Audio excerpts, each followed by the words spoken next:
Hello friends, welcome to our Exam B YouTube channel, and in this video we are going to see in detail how to prepare for RBI Grade B 2021 and 22 examination.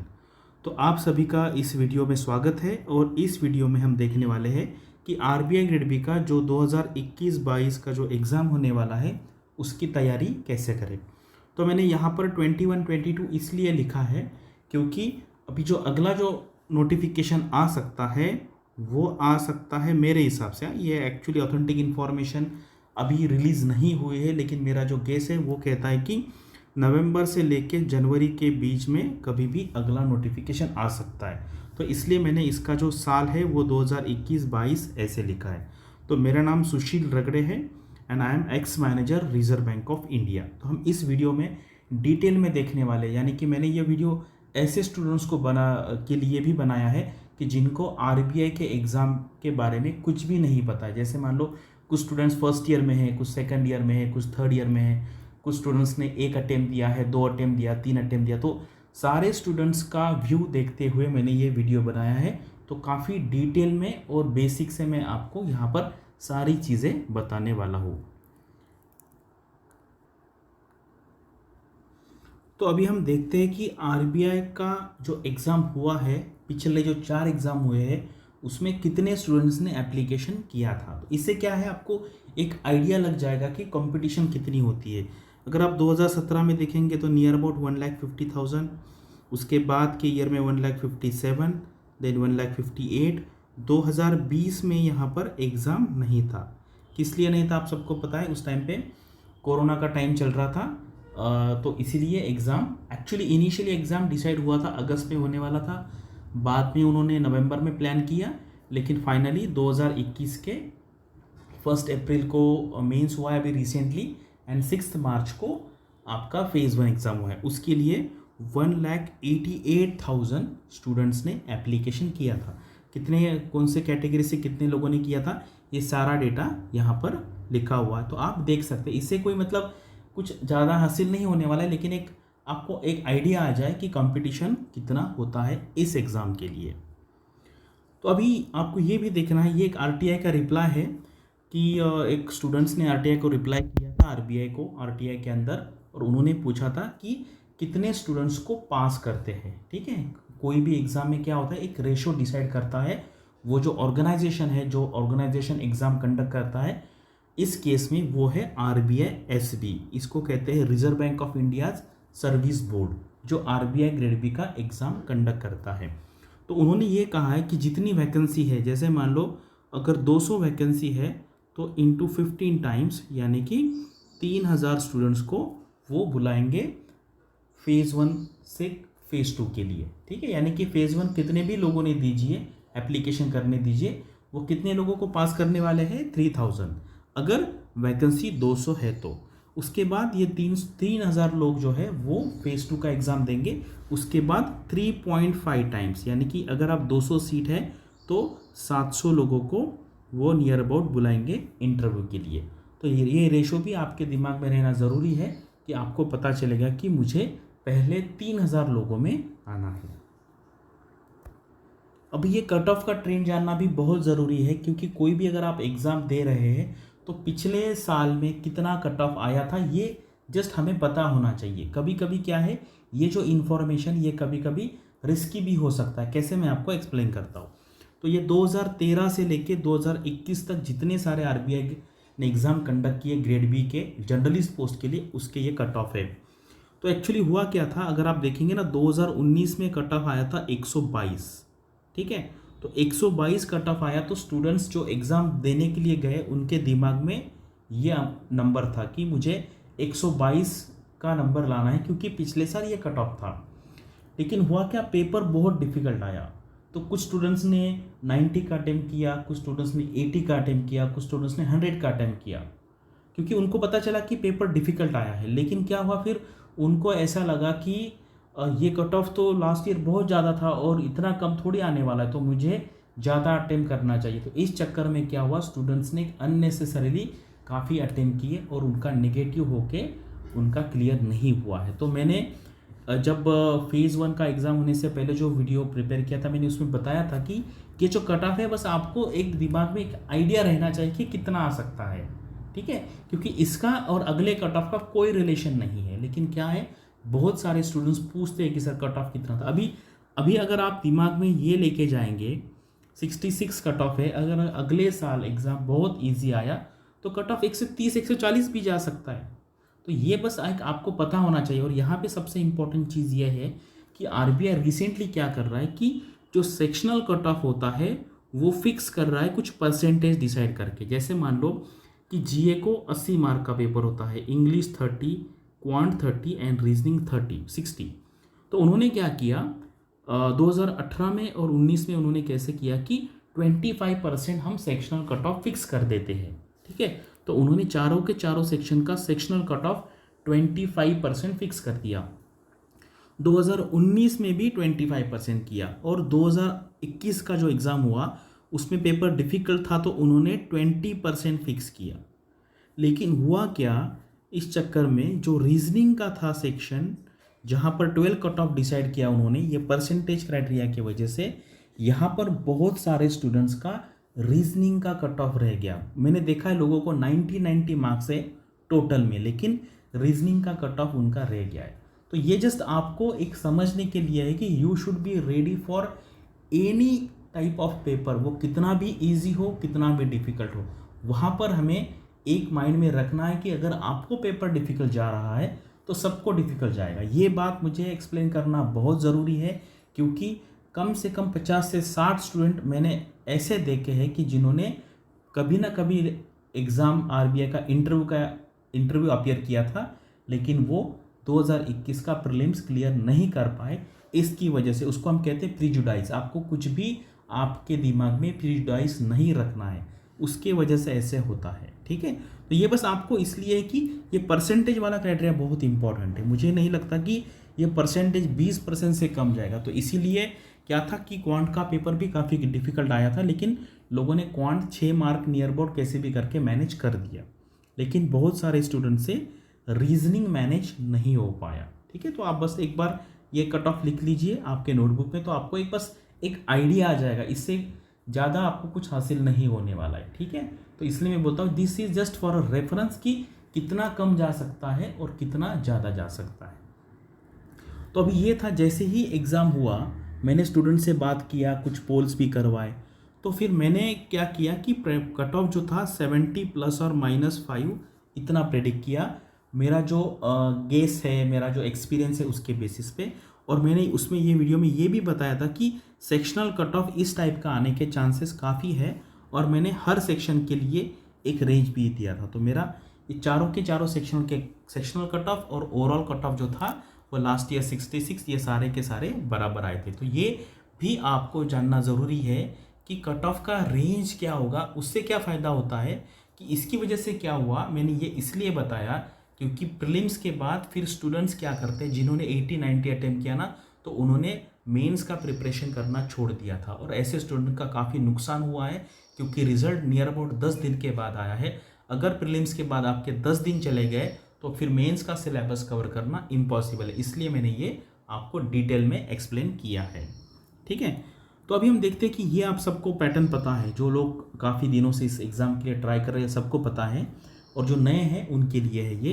पहले क्या था, ये सारा एक consolidated time आपको मिलता था 120 minutes का, लेकिन अभी क्या है, उन्होंने हर सेक्शन के लिए सेक्शनल टाइम लगा दिया। जैसे मान लो रीजनिंग को 45 मिनट्स है और बाकी सारे जो सेक्शंस है उसके लिए उन्होंने 25 मिनट्स का टाइम दिया। और एक मैं कहता हूँ ये एक अच्छी बात है, अगर आपको पता है कि 25 मिनट्स ही आपको उस सेक्शन को डेडिकेट करने हैं तो फिर आप इधर उधर नहीं जाएंगे। अदरवाइज़ क्या होता है, अगर आपके पास कंसोलिडेटेड टाइम है तो फिर स्टूडेंट्स क्या करते हैं, कभी ये सेक्शन देखो, कभी वो देखो, कभी वो देखो, तो इस चक्कर में काफ़ी सारा टाइम वेस्ट हो सकता है।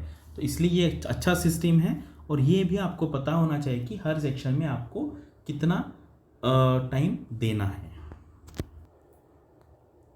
तो अभी हम देखते हैं कि आपकी स्ट्रैटेजी फेज़ 1 के लिए कैसी होनी चाहिए। तो ये जो क्यूआरई है, क्यूआरई मतलब क्वांट, रीजनिंग एंड इंग्लिश, ठीक है, इस पे फोकस करना बहुत ज़रूरी है। मैंने देखा है कि जो जनरली आरबीआई के लिए प्रिपेयर करते हैं ना, उनका फोकस वो सिर्फ जीए के बारे में ही बात करते रहते हैं। और मैंने भी काफ़ी टाइम से मैं ये बात कर रहा हूँ कि आपको ये सेक्शन को निगलेक्ट बिल्कुल नहीं करना है। और ये रीजनिंग को मैंने ज़्यादा हाईलाइट इसीलिए किया है क्योंकि ये साल का रीजनिंग का पेपर काफ़ी डिफिकल्ट आया था। तो अभी लोग क्या करेंगे, सारे के सारे रीजनिंग पे फोकस करेंगे, लेकिन वो करना ही चाहिए हमको, लेकिन बाकी सेक्शन को हमें निगलेक्ट नहीं करना चाहिए। ठीक है, तो इस साल अगर कभी कभी क्या है ना, वो ट्रेंड कभी कभी कंटिन्यू भी हो सकता है, तो इसलिए हमें रीजनिंग पे तो एडिशनल फोकस करना ही करना है, लेकिन क्वांट और इंग्लिश को निगलेक्ट नहीं करना है। ठीक है, तो ये बात बहुत ज़रूरी है कि तीनों सेक्शन को, यानी कि चारों सेक्शन को, यानी कि जीए पकड़ के सबको आपको इक्वल वेटेज देना है। और इस बार मैं कहूँगा आपको थोड़ा रीजनिंग को और जीए को थोड़ा सा एडिशनल फोकस है। वैसे भी फोकस देना ही चाहिए क्योंकि इसको 30 मार्क्स है, इसको 30 मार्क्स है, इसको 60 मार्क्स है। अगर आप मार्क्स के हिसाब से भी देखेंगे तो भी आपको रीजनिंग को ज़्यादा टाइम देना ही चाहिए। ठीक है, और अभी क्या करना चाहिए? अभी ठीक है, अभी पता चल गया कि रीजनिंग इम्पॉर्टेंट है, क्यूआरई का टोटल वेटेज 120 है, तो हमें यहाँ पर क्या करना चाहिए? होता क्या है ना, आजकल हम सिर्फ मैक्सिमम कोई यूट्यूब का वीडियो है, ये ऊपर ऊपर लेवल की हम पढ़ाई करते हैं। तो जनरली मैंने देखा है कि स्टूडेंट बेसिक पे काम नहीं करते हैं। जैसे मान लो इंग्लिश है तो आपको ग्रामर्स के रूल्स देखने पड़ेंगे, अगर आपको क्वांट है तो क्वांट के बेसिक देखना पड़ेगा, आपको टेबल्स आना चाहिए, बेसिक कैलकुलेशंस आना चाहिए। ये क्या है, हम इसको कहते हैं फाउंडेशन है। तो आपको बेसिक पे काम करते आना चाहिए।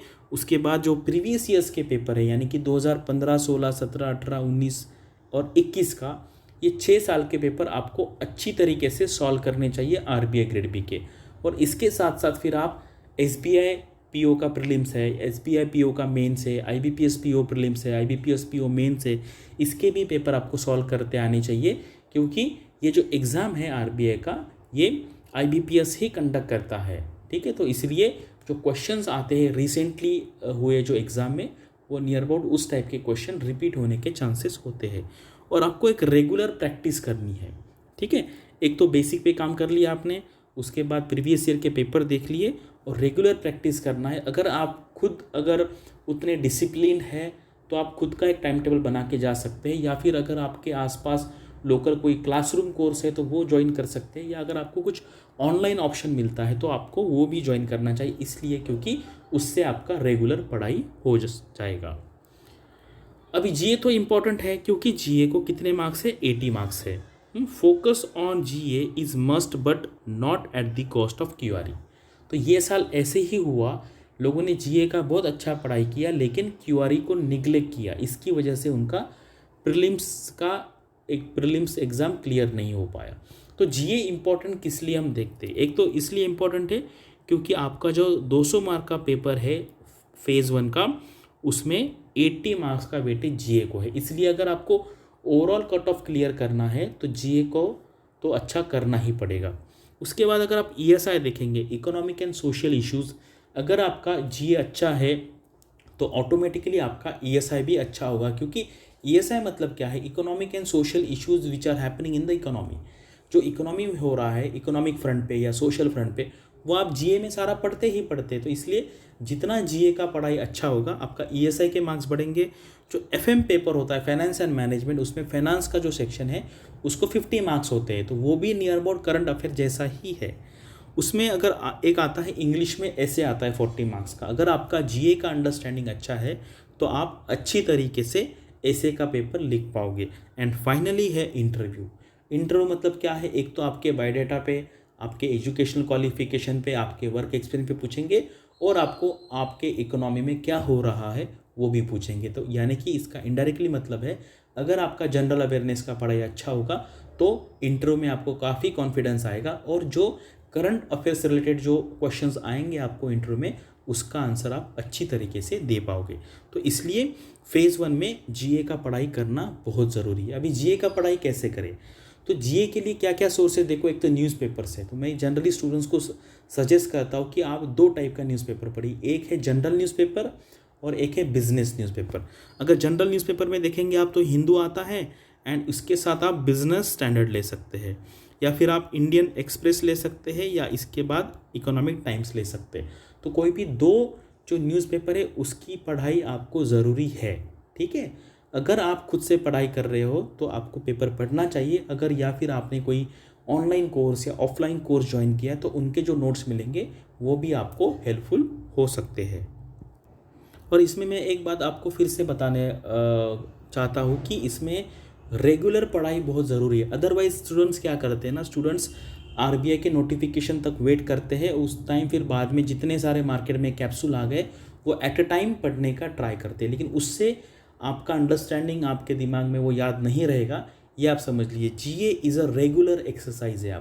आपको रेगुलर करना है। कुछ अगर लेक्चर अटेंड करते हैं आप रेगुलरली वीकली तो वो कर सकते हैं, या फिर आप डेली न्यूज़पेपर पढ़ के उसके नोट्स बना सकते हैं। तो इसलिए जीए का पढ़ाई आपको बेसिक न्यूज़पेपर से ही होना चाहिए। और आपको पता है अभी आपको जो फेज़ 2 में ईएसआर एंड फाइनेंस है वहाँ पर आपको डिस्क्रिप्टिव आंसर लिखना है, तो आपका थोड़ा सा हम कहते हैं ना उसको एनालिटिकल अंडरस्टैंडिंग भी होना चाहिए। तो इस तरीके से आप इसकी पढ़ाई कर सकते हैं। तो अभी हम आते हैं फेज़ 2 पे। तो ये फेज़ 2 का प्रीवियस ट्रेंड है। तो ये भी एक जस्ट आपके अंडरस्टैंडिंग के लिए कि आपको अगर मेंस क्लियर करना है, इंटरव्यू क्लियर करना है, फाइनल स्टेज पे क्लियर करना है या आपको टॉपर आना है तो आपको कितने मार्क्स चाहिए। तो ये एग्ज़ाम के बाद मैं क्या करता हूँ, स्टूडेंट्स के साथ इंटरेक्शन करने के बाद या फिर मेरा एनालिसिस करने के बाद मैं कुछ कट ऑफ एक प्रेडिक्ट करता हूँ। तो उस 2018 में मैंने कट ऑफ प्रेडिक्ट किए थे तो तीनों के तीनों बराबर आए थे। उसके बाद 2019 में भी मैंने किया था तो ये भी टॉपर के मार्क नियर अबाउट 266 थे। और अभी ये साल का जो एग्ज़ाम हुआ है तो उसका भी मैंने कट ऑफ प्रेडिक्शन किया है कि नियर अबाउट 172 प्लस और -5 इस रेंज में आ सकता है। ज़रूरी नहीं कि एवरी टाइम मेरा कट ऑफ बराबर आएगा, लेकिन क्या है मैंने थोड़ा साइंटिफिक बेस लेके कैलकुलेट किया है। ऐसा नहीं कि मैंने हवा में कोई भी नंबर बता दिया, ऐसा नहीं है। प्रॉपर मैंने स्टूडेंट से इंटरेक्शन किया, कुछ पोल कंडक्ट किया और कुछ मेरा एनालिसिस है वो लगा के किया। तो जनरली बराबर आने के चांसेस होते हैं, लेकिन ऐसा नहीं है कि कभी गलत नहीं आएगा, गलत भी आ सकता है। कि आपको इसलिए चाहिए कि आपको पता चलेगा कि in every paper you have to score at least 60 to 70 marks. ठीक है, इसलिए फिर आपको अगर 70 अगर आप एवरी पेपर में स्कोर करेंगे तो 70 × 3 210 के आसपास आपके मार्क्स आ जाएंगे। तो इस तरीके से एक आपको थोड़ा सा प्लानिंग करना पड़ेगा। जो नए स्टूडेंट्स हैं उनके लिए अभी फेज़ 2 का पैटर्न हम देखते हैं। फेज़ 2 में क्या है, आपको 3 पेपर है। एक पेपर है ईएसआई, उसको कहते हैं economic and social issues. Second paper है इंग्लिश, यहाँ पे देखिए राइटिंग स्किल लिखा है, तो इसलिए बहुत स्टूडेंट्स यहाँ पर गलती करते हैं। ठीक है, ये जो पेपर का स्पेसिफिकली नाम है वो है राइटिंग स्किल्स, तो मैक्सिमम फोकस आपका राइटिंग स्किल्स पे ही होना चाहिए। एंड थर्ड पेपर है फाइनेंस एंड मैनेजमेंट। तो उन्होंने क्या किया इस साल, ईएसआई का पेपर एंड फाइनेंस का पेपर 2 सेक्शन में डिवाइड कर दिया। एक 50 मार्क्स जो है वो है एमसीक्यू के लिए एंड 50 मार्क्स है डिस्क्रिप्टिव के लिए। सिमिलरली फाइनेंस में 50 marks MCQ and 50 marks descriptive के लिए। और इंग्लिश का जो पेपर है वो 100 मार्क का डिस्क्रिप्टिव पेपर है। तो इसलिए आपको ये बात ध्यान में रखनी है कि अभी डिस्क्रिप्टिव का जो वेटेज है वो ज़्यादा हो चुका है। ठीक है, पहले अगर आप देखेंगे तो डिस्क्रिप्टिव था 100 मार्क का एंड ऑब्जेक्टिव था 200 मार्क का। अभी उल्टा हुआ है, अभी डिस्क्रिप्टिव 200 मार्क का है एंड ऑब्जेक्टिव 100 मार्क का है। तो इसलिए आपको जब आप पढ़ाई करेंगे तो आपको कुछ चीज़ें जैसे हम कहते हैं याद रखना है या मगअप करना है, और कुछ आपको एनालिटिकल अंडरस्टैंडिंग भी होना चाहिए कि उस पर अगर कुछ क्वेश्चन आता है तो आपको उसका आंसर लिखते आना चाहिए। अभी यहाँ पर उन्होंने वो पैटर्न एक्सप्लेन किया, यानी कि जो ऑब्जेक्टिव है उसमें 20 क्वेश्चन है 2 मार्क के, यानी कि 40 मार्क हो गए एंड 10 क्वेश्चन है 1 मार्क के लिए, तो ये हो गए 10, तो ये 50 हो गए। और जो आपके डिस्क्रिप्टिव है उसमें 15 के 3 क्वेश्चन आएंगे, इसमें से 2 अटेम्प्ट करने हैं, इसको मार्क्स हो गए 30 एंड 10 मार्क के जो है 3 क्वेश्चन आएंगे, उसमें से 2 अटेम्प्ट करना है 20। और जो 15 मार्क का क्वेश्चन है उन्होंने वर्ड लिमिट बोला है, आपको 600 वर्ड्स लिखना है। और जो 10 मार्क का क्वेश्चन है वहाँ पर 400 वर्ड्स लिखना है। उन्होंने पहले नोटिफिकेशन में ये नहीं दिया था, लेकिन बाद में उन्होंने जो आरटीआई लोगों ने फाइल किया या कुछ लोगों ने ईमेल किया था उनको, उससे उन्होंने रिप्लाई किया है कि आपको 600 वर्ड्स और 400 वर्ड्स लिखना है 15 मार्क्स के लिए और 10 मार्क के लिए। तो इसका मतलब ये है बताने का कि आपको जो टाइपिंग का स्पीड है वो भी आपका अच्छा होना चाहिए। 600 नहीं, लेकिन 450 से 500 वर्ड्स तो भी आपको 15 मार्क के लिए लिखने चाहिए। और ये जो 10 मार्क का है उसमें आपको नियर अबाउट 300 से 350 भी अगर आप लिखेंगे तो भी चलेगा, क्योंकि क्या है फाइनली जो इम्पोर्टेंस होगा वो क्वालिटी को रहेगा, लेकिन क्वांटिटी इतनी भी कम नहीं होनी चाहिए आप बोलेंगे मैं 100 वर्ड्स में लिख दिया तो मुझे मार्क्स नहीं मिले, ऐसा नहीं है। दोनों का आपको प्रॉपर बैलेंस करना पड़ेगा, ठीक है। तो अभी फेज़ 2 में जो ESI है इसके लिए आपको स्ट्रैटेजी कैसी होनी चाहिए। सबसे पहले जो है आपका जो सिलेबस है, तो उस सिलेबस में वर्ड एंड वर्ड आपको कंसेप्चुअली पता होना चाहिए, ठीक है। जैसे मान लो ग्रोथ है, डेवलपमेंट है, एग्रीकल्चर है, सर्विस सेक्टर है, जो जो वर्ड्स हमारे सिलेबस में दिए हुए हैं उस सब का आपको बेसिक मीनिंग पता होना चाहिए। तो वो आप कहाँ से कर सकते हैं, काफ़ी सारे बुक्स है इकोनॉमी के अवेलेबल। जैसे आप देखो, एक है रमेश सिंह का बुक है, ठीक है, मैं शॉर्ट में लिखता हूँ, रमेश सिंह का बुक है। एक है मिश्रा एंड पुरी का बुक है, और एक दत्ता एंड सुंदरम का बुक है, ठीक है। लेकिन बुक्स में क्या है ना, अगर बुक में देखेंगे ना तो बुक में डेटा जो होता है पुराना होता है, और हमारी जो एग्ज़ाम है वो डायनामिक एग्ज़ाम है। तो डिस्क्रिप्टिव में भी जो क्वेश्चन आने वाले हैं ना उसका थोड़ा सा करंट से रिलेशन होता है। जैसे इस बार उन्होंने क्या पूछा था कि बजट में क्या क्या प्रोविजंस थे, ठीक है। तो आपको ये बुक में नहीं मिलेगा, ये डायनामिक है। इसलिए जैसे मैंने पहले ही बताया, अगर आप जीए का प्रिपरेशन कर रहे हैं तो जीए के साथ आपका ईएसआई का भी प्रिपरेशन हो जाएगा। बस आपको क्या याद रखना है, जब आप जीए का प्रिपरेशन करेंगे तो आपके सामने अगर ईएसआई का सिलेबस होगा तो पढ़ते पढ़ते आपको समझ में आएगा कि this GA what ever I am reading is associated with this point of the ESI syllabus, तो ये इस पॉइंट से मैच करता है। तो आपको वो भी पता होना चाहिए। इसलिए आप जब ईएसआई का पढ़ाई करेंगे तो आपको जो कंसेप्चुअल प्लस करंट अफेयर्स, ये दोनों एंगल से पढ़ना पड़ेगा। तो जो कंटिन्यूसली मैंने आपको जो बताया था कि जो आपको बेसिक न्यूज़पेपर पढ़ना है एंड बिजनेस वाला न्यूज़पेपर पढ़ना है, वो इसीलिए पढ़ना है क्योंकि जब आप करंट अफेयर्स पढ़ेंगे तो आपको कुछ इन्फॉर्मेशन मिलेगी और कुछ आपको कंसेप्ट भी पता चलेगी, ठीक है। तो इसलिए मैंने बताया आप बुक भी पढ़ सकते हैं, आप न्यूज़पेपर भी पढ़ सकते हैं, या फिर अगर आपको कुछ कोर्स अवेलेबल है, अगर आपके पास उतना टाइम नहीं है खुद ये सारा करने के लिए, तो कोई आप ऑनलाइन कोर्स भी ज्वाइन कर सकते हैं। तो ये सिमिलर बात है फाइनेंस के लिए भी, मतलब जो ईएसआई वाला पोर्शन है वो फाइनेंस वाला नियर अबाउट सेम है। तो ये मैनेजमेंट में क्या है, मैनेजमेंट में दो सेक्शन है, एक है मैनेजमेंट प्लस एक है इथिक्स, जो उन्होंने अभी पिछले साल ही इंट्रोड्यूस किया है। तो उसके लिए उन्होंने काफ़ी बुक्स दिए हुए, तो वो आप बुक्स पढ़ सकते हैं, ठीक है। अभी ये जो पेपर है थर्ड पेपर इंग्लिश का, यहाँ पे क्लियरली लिखा है राइटिंग स्किल, इसको बहुत सारे स्टूडेंट्स निगलेक्ट करते हैं। और स्टूडेंट्स क्या करते हैं, इसका जब ऐसे लिखते हैं एग्ज़ाम में ना, वो भूल जाते हैं कि ये इंग्लिश का पेपर है, और वो फिर इमीडिएटली चालू कर देते हैं उनका इकोनॉमी का जो नॉलेज है, उनका फाइनेंस का नॉलेज है, वहाँ पर लिखते लिखते फिर वो इंग्लिश का जो पार्ट है राइटिंग स्किल वो निगलेक्ट करते, फिर बाद में उनको कम मार्क्स आते। तो मैंने इस बार नियर अबाउट 300 से 350 लोगों का पेपर चेक किया, तो जो फर्स्ट पेपर था सब लोगों ने ये गलती किया। तो फिर मैंने उनको स्पेसिफिकली बताया कि आपको एग्ज़ाम में इकोनॉमी और फाइनेंस रिलेटेड सब्जेक्ट नहीं सेलेक्ट करना है, टॉपिक सेलेक्ट नहीं करना है, आपको जनरल करना है। और इस बार जनरल ही आया था, और आपको ये देखना है कि आपको ग्रामर पे फोकस करना है, आपको वोकेबलरी पे फोकस करना है, आपको पंक्चुएशन पे फोकस करना है, आपको सब्जेक्ट पर एग्रीमेंट करेक्ट आना चाहिए, क्लॉजेस करेक्ट आने चाहिए। तो इसके लिए बहुत प्रैक्टिस है, और स्टार्टिंग से ही प्रैक्टिस करनी है आपको, और आपके पेपर रेगुलरली कोई एक मेंटर से चेक करवाने हैं। तो ये भी बहुत एक इम्पॉर्टेंट है। इसके लिए क्या कर सकते हैं आप, जो न्यूज़पेपर के एडिटोरियल्स होते हैं वो अगर आप रेगुलरली पढ़ेंगे तो आपका इंग्लिश काफ़ी अच्छा हो जाएगा। अभी इंटरव्यू को उन्होंने 75 मार्क्स कर दिए, पहले इसको 50 मार्क्स होते थे, अभी उन्होंने 75 मार्क्स कर दिए। और उन्होंने इस बार एक नया इसमें ऐड किया, उसको कहते हैं साइकोमेट्रिक टेस्ट। साइकोमेट्रिक टेस्ट का मतलब क्या होता है, जैसे मान लो कोई एक पर्सन है, वो बहुत ब्रिलियंट है, उसने मान लो फेज़ 2 में काफ़ी अच्छा स्कोर किया, इंटरव्यू में जितना चाहे उतने सबका आंसर दिया, लेकिन इंटरव्यू जो लेने वाले उनको पता चल गया कि इसका जो मेंटालिटी है ये नियर अबाउट निगेटिव टाइप का मेंटालिटी है, डिस्ट्रक्टिव टाइप का मेंटालिटी है।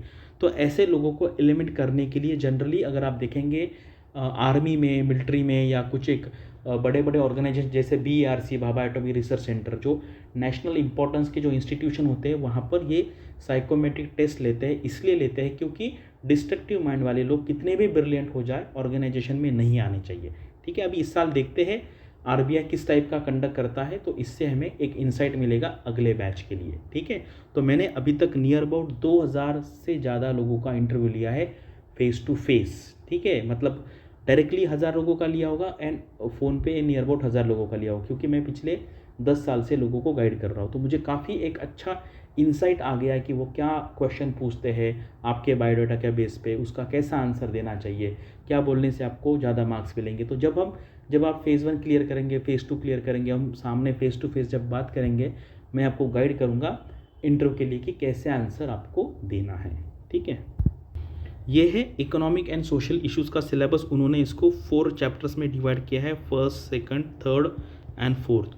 तो आपको ये मैंने पहले ही बता दिया कि इसमें जितनी सारी टर्म्स है वो सभी टर्म्स का आपको बेसिक मीनिंग पता होना चाहिए, कंसेप्चुअल मीनिंग पता होना चाहिए, और उसके अलावा उस एरिया में करंट डेवलपमेंट क्या क्या चल रहा है वो भी आपको पता होना चाहिए। तो आप ये खुद भी कर सकते हैं, या फिर रेडीमेड अगर आपको कहीं गाइडेंस मिल रहा है तो आप वहाँ से भी ये कर सकते हो। वैसे उन्होंने यहाँ पे तो सजेस्टेड रीडिंग के लिए कुछ मटेरियल दिया हुआ है, लेकिन ये जनरली इतना यूज़फुल नहीं है। जैसे उमा कपिला का बुक जनरली लोग यूपीएससी के लिए रेफ़र करते हैं, मैंने आपको बताया मिश्रापुरी का बुक है, उसके बाद देवराज रे का बुक है, सोशियोलॉजी के लिए एक बुक है। मेरा एक्चुअली यूपीएससी में सोशियोलॉजी सब्जेक्ट था, इसलिए मैंने एक बुक पढ़ा है, और के एंडली एंड सुंदरम, ये एक्चुअली उन्होंने स्टार्टिंग से ही दिया था मेरे पास। ये सारे बुक्स है, ये जो बुक मुझे ढूंढने में काफ़ी तकलीफ़ हुई, तो ये सारे बुक्स मेरे पास है, लेकिन इसमें से कुछ नहीं आता है। अगर आता है तो वो मैक्सिमम करंट अफेयर्स न्यूज़पेपर से ही आता है, लेकिन आप यहाँ से जस्ट एक बार देख लो उन्होंने क्या क्या दिया हुआ है। इंग्लिश राइटिंग स्किल, इसमें क्या पैटर्न होता है, कुछ जो नए स्टूडेंट्स उनके लिए बता देता हूँ मैं। एक ऐसे आता है, नियर अबाउट 300 वर्ड्स का लिखना है आपको, उसको 40 मार्क्स होते हैं। एक प्रेसिज होता है, यानी कि आपको एक पैराग्राफ दिया जाता है, उसको आपको शॉर्ट डाउन करना है, यानी कि 1/3 करना है। नियर अबाउट 120 से 130 वर्ड का लिखना होता है, उसको 40 मार्क होते हैं। एंड कॉम्प्रीहेंशन फिर आपको 5-5 मार्क के 4 क्वेश्चन होते हैं, उसको 20 मार्क होते हैं। ठीक है, तो ये सारा आपको इंग्लिश पेपर में पूछा जाता है। और ये फाइनेंस एंड मैनेजमेंट का सिलेबस है। इस बार उन्होंने ना ये एक नया टॉपिक इंट्रोड्यूस किया था, और जब मैंने इसका लेक्चर लिया था मेरे कोर्स में तो मैंने बताया था कि this is very important topic है। इसका एक क्वेश्चन आया था, लेकिन वो ईएसआई के सब्जेक्ट में आया था। ठीक है, तो ये भी काफ़ी मतलब अच्छा सिलेबस है। जनरल भी आप जनरल अवेयरनेस के लिए पढ़ते हैं, लेकिन आरबीआई के लिए भी पढ़ना है तो आपको कंसेप्चुअल प्लस करंट डेवलपमेंट सारा का सारा ये सिलेबस रिलेटेड पता होना चाहिए। फाइनेंस के लिए भी उन्होंने बुक सजेस्ट किए हैं। ये बुक कोई नहीं पढ़ता है। जब सबसे पहले 2015 में उन्होंने ये सिलेबस डिक्लेयर किया था, तो ये सारे जो बुक्स है, केनिथ कुरियारा है, मेयर एंड बैल्डविन है, ये सारे के सारे बुक्स मैंने अलग अलग लाइब्रेरी में जाके जमा किए थे, लेकिन बाद में मुझे पता चला कि इसमें से कुछ नहीं आता है। फाइनली जो आता है वो आपको न्यूज़पेपर से आता है, इकोनॉमिक सर्वे से आता है, बजट से आता है, तो वो ज़्यादा इम्पॉर्टेंट है। लेकिन नोटिफिकेशन में दिया है, इसलिए मैंने ये मेरे स्लाइड में इंक्लूड किया है। ठीक है, अभी ये मैनेजमेंट का सिलेबस है, उसमें इस साल उन्होंने कुछ टॉपिक्स ऐड किए हैं मैनेजमेंट के, कुछ डिलीट किए। मैनेजमेंट बहुत ईजी सब्जेक्ट है। क्या होता है ना, ये इथिक्स भी है। तो मैं स्टार्टिंग से मतलब जब से मैं पढ़ा रहा हूँ ना, मैं तो क्या होता है, जो नए लोग होते हैं ना, उनको ये फाइनेंस एंड मैनेजमेंट, इसके जो हम बोलते हैं ना फॉरवर्ड, फ्यूचर, ऑप्शन, स्वैप्स, ये सारे जार्गन्स जो है वो सुन के उनको डर लगता है, और उनको लगता है कि यही सबसे डिफ़िकल्ट पेपर है। लेकिन पिछले 3-4 साल से मैं एवरी टाइम बताता हूँ लोगों को कि ये ईजीएस्ट सब्जेक्ट है स्कोर करने के लिए, और एग्ज़ाम के बाद स्टूडेंट्स का भी वही ओपिनियन हो जाता है। लेकिन जो नए लोग हैं और कुछ जो लोगों को गाइडेंस करते हैं, वो स्टूडेंट्स को डरा देते हैं कि ये कुछ बहुत अलग है। जब आप इसको फर्स्ट टाइम देखेंगे ना, तो आपको यही लगेगा यार मैं इसकी पढ़ाई कैसे करूँगा, मैंने तो ये कभी देखा नहीं। लेकिन मेरी बात आप मान लीजिए, मैं पिछले 5-6 साल से बता रहा हूँ कि finance and management easiest subject है। आप उसका बिल्कुल टेंशन मत लीजिए। जितना मैं आपको पढ़ाऊँगा, जितना मैं आपको बताऊंगा ये पढ़ना है, उतना भी अगर आप करेंगे तो आपको इजीली 80 के ऊपर मार्क्स इसमें आ जाएंगे। कुछ स्टूडेंट्स को 95 भी मार्क्स इस सब्जेक्ट में मिले हैं। अगर डिफ़िकल्ट है तो वो थोड़ा ईएसआ है, इसलिए क्योंकि उसका जो कवरेज है वो बहुत ज़्यादा है। और फाइनेंस के लिए उन्होंने ये सारे बुक सजेस्ट किए। अगर आपके पास टाइम है तो आप यहाँ से पढ़ सकते हो, या फिर आप रेडीमेड कहीं से भी जो कंटेंट मिलता है वहीं से आप कर सकते हो। लेकिन आपको इसमें रेगुलर प्रैक्टिस करना है, एमसीक्यू सॉल्व करने की, आपको डिस्क्रिप्टिव पेपर लिखना है, आपको चेक करवाना है, वो प्रोसेस करना बहुत ज़रूरी है। यहाँ पे ये आपको मैं दिखाना चाहता हूँ कि एग्ज़ाम कैसे हुआ था। मतलब 2 शिफ्ट में एग्ज़ाम हुआ था। मॉर्निंग शिफ्ट में पहले फाइनेंस एंड मैनेजमेंट का पेपर हुआ, उसके बाद गैप था, एंड आफ्टरनून में पहले ईएसआई एंड देन इंग्लिश का था। यानी कि आपको तीनों के तीनों जो पेपर है एक ही दिन में देने हैं। तो आपको काफ़ी मतलब स्टैमिना होना चाहिए, राइटिंग लिखने का, टाइप करने का स्टैमिना और एग्ज़ाम में बैठने का, इसलिए रेगुलर प्रैक्टिस आपको करनी बहुत ज़रूरी है। अगर आपको देखना है कि डिस्क्रिप्टिव में कौन से क्वेश्चन आए थे, तो ये मेरा एक वीडियो है। मेरा जो दूसरा भी एक यूट्यूब चैनल है मेरा, टारगेट आरबीआई नाम से, आप वहाँ पे जाके ये वीडियो देख सकते हो। यहाँ पर मैंने जो ईएसआई में जितने सारे क्वेश्चन आए हैं और फाइनेंस में जितने सारे डिस्क्रिप्टिव के क्वेश्चन आए, वो सारे के सारे मैंने यहाँ पे एक्सप्लेन किए हैं। और मुझे ये बताने में मतलब काफ़ी खुशी होती है कि वो सारे के सारे क्वेश्चन मैंने मेरे कोर्स में, मेरे टेस्ट सीरीज़ में फुल्ली कवर किए थे। और अभी मैं एग्ज़ाम बी के प्लेटफॉर्म में आ गया हूँ, तो हम अभी हमारी काफ़ी बड़ी टीम है, तो आपको और ज़्यादा इनपुट्स हमारे साइड से मिलेंगे। अब ये कि एक रिसेंटली ही अपडेट है और काफ़ी इम्पोर्टेंट अपडेट है। एक मेरा स्टूडेंट है, उसने मुझे भेजा था कि एक्चुअली मैं ये पहले से ही बता रहा था लोगों को कि जो लोग बैंक में काम कर रहे हैं, मतलब ऐसा नहीं है कि पब्लिक सेक्टर बैंक में, कोई भी बैंक में अगर काम कर रहे हैं, जैसे मान लो आप आईसीआईसीआई बैंक में काम कर रहे हो और आपका एक्सपीरियंस अगर प्रोबेशन पीरियड छोड़ के 3 साल का है और आप जनरल कैटेगरी में आते हो, तो आप 33 एज तक ये एग्ज़ाम को अप्लाई कर सकते हो। ये पहले बहुत स्टूडेंट्स को पता नहीं था या को लोगों को मिसअंडरस्टैंडिंग था, तो ये अच्छा हुआ कि उसने मुझे भेज दिया। अदरवाइज़ मैं तो बता ही रहा था लोगों को कि कोई भी बैंकर को ये एज रिलैक्सेशन मिलता है, लेकिन अभी आरटीआई से ये क्लियर हो चुका है। उन्होंने बताया कि अगर कमर्शियल बैंक में कोई काम कर रहा है तो उसको 3 साल का बेनिफिट मिलता है। ये बेनिफिट अलग से ओबीसी को नहीं मिलेगा क्योंकि उनको ऑलरेडी 3 साल का बेनिफिट मिलता है। एससी एसटी और फिजिकल हैंडी को भी नहीं मिलेगा क्योंकि उनको ऑलरेडी बेनिफिट मिल रहा है। तो इसका जो रियल बेनिफिट मिलता है वो जनरल कैटेगरी के स्टूडेंट्स को मिलता है, क्योंकि वो उनका मैक्सिमम एज जो है वो 30 है। और अगर किसी को एक्सपीरियंस है, मान लो किसी को 1 साल का एक्सपीरियंस है, तो वो 31 एज तक भर सकता है। किसी को 2 है तो 33 और 3 है तो 33, लेकिन उसमें प्रोबेशन पीरियड काउंट नहीं करते हैं। तो इसलिए ये बहुत इंपॉर्टेंट बात थी। और बहुत सारे ऐसे स्टूडेंट हैं कि जिनको लगता है कि मेरा एज 30 चला गया तो मैं कैसे फॉर्म भरूँ, लेकिन अगर उनका बैंकिंग एक्सपीरियंस है तो वो 33 एज तक ये एग्ज़ाम को अप्लाई कर सकते हैं। तो अभी ये चीज़ मैं एक इम्पॉर्टेंट समझता हूँ आपको बताने के लिए कि जैसे लास्ट टाइम मेरा जो कोर्स मैंने कंडक्ट किया था वो टारगेट आरबीआई के प्लेटफॉर्म के किया था। तो उसमें क्या था, जो फर्स्ट शिफ्ट हुआ था फेज़ 1 का, उसमें out of 80 near about 55 to 60 question मेरे कोर्स से डायरेक्टली आए थे। तो मैंने एक ही शिफ्ट किया था क्योंकि मेरे पास उतना ह्यूमन रिसोर्स नहीं था कि मैं दूसरे शिफ्ट का भी चेक कर पाऊँ, ठीक है। और फेज़ 2 में जो डिस्क्रिप्टिव क्वेश्चंस थे वो भी नियर अबाउट सारे के सारे क्वेश्चन मेरे कोर्स से आए। तो ये बताना इसलिए ज़रूरी है क्योंकि आपको पता होना चाहिए कि आप जिनसे गाइडेंस ले रहे हैं या गाइडेंस लेना चाहते उनकी क्रेडिबिलिटी क्या है, उनका प्रीवियस हिस्ट्री क्या है, कि उनका जो कोर्स है वो कितना इफेक्टिव है, ठीक है। और अभी मैं जिस प्लेटफॉर्म पे आया हूँ एग्ज़ाम बी का, उनका भी ट्रैक रिकॉर्ड काफ़ी अच्छा है।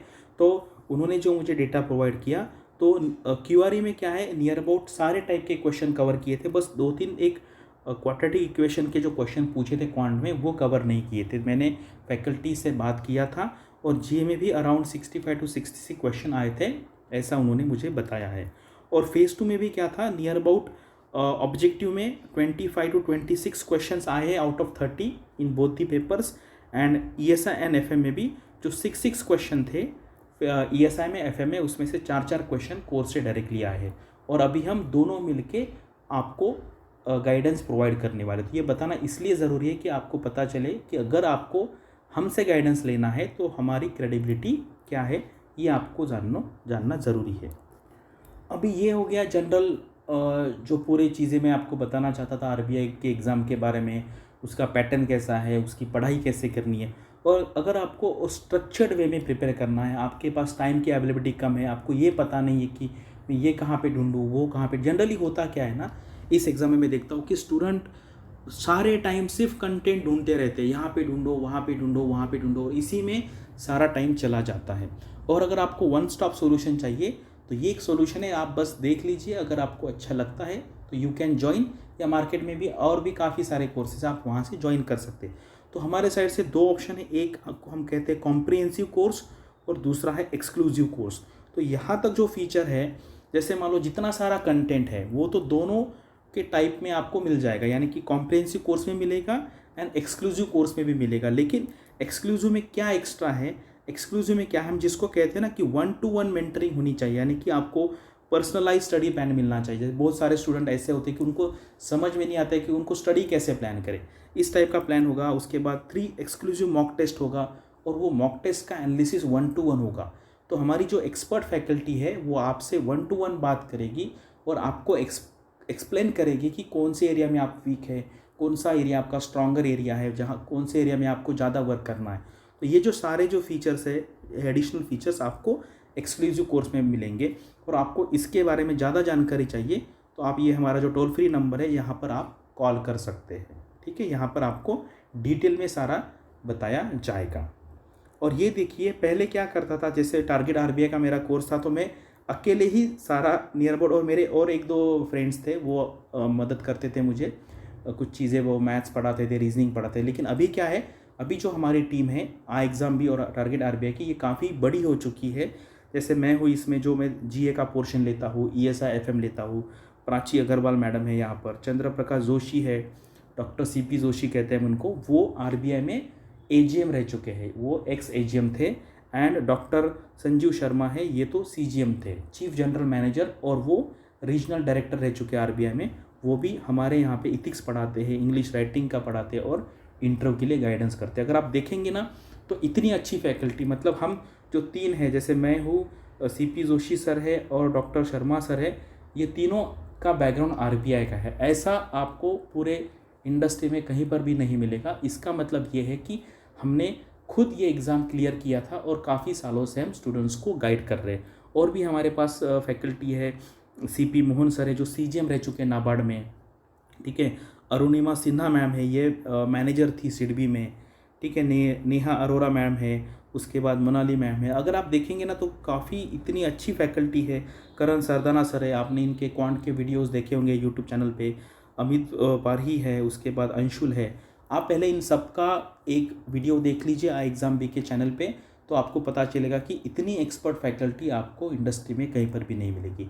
तो इसलिए अगर कुछ स्टूडेंट्स को, अगर कुछ हम कहते हैं ना जिसको हैंड होल्ड है, मैं ऐसा नहीं कहता हूँ कि सब लोगों ने कुछ कोर्स ज्वाइन करना चाहिए, कुछ लोग खुद भी पढ़ सकते हैं, लेकिन आपके पास कोई ना कोई मेंटर होना चाहिए कि जो आपको बताएगा।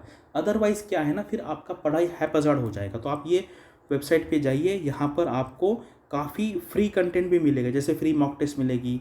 यहाँ पर जाके आप ऑनलाइन कोर्स के बारे में देख सकते हो। और हमारा टोल फ्री नंबर है, वो भी आप वहाँ पे मैंने प्रोवाइड किया है आपको। ये देखो, ये टोल फ्री नंबर है, यहाँ पे जाके आप आपकी सारी जो बातें हैं वहाँ पर आप पूछ सकते हैं, उनके साथ कुछ शेयर भी कर सकते हैं और वो आपको गाइड करेंगे कि कौन सा कोर्स आपके लिए सही रहेगा।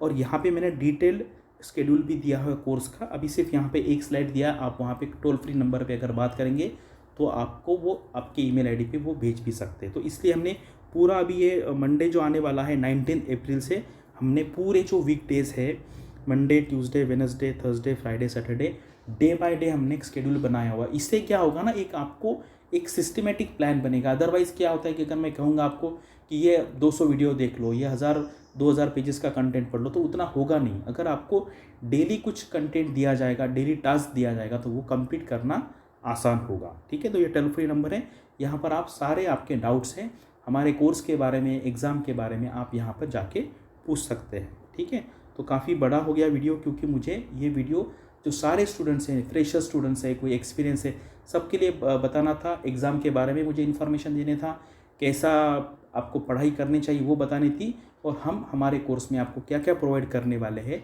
वो भी मुझे बताना था। इसलिए थोड़ा लेंदी वीडियो हो गया है। तो आप thank you and all the best for your upcoming examinations.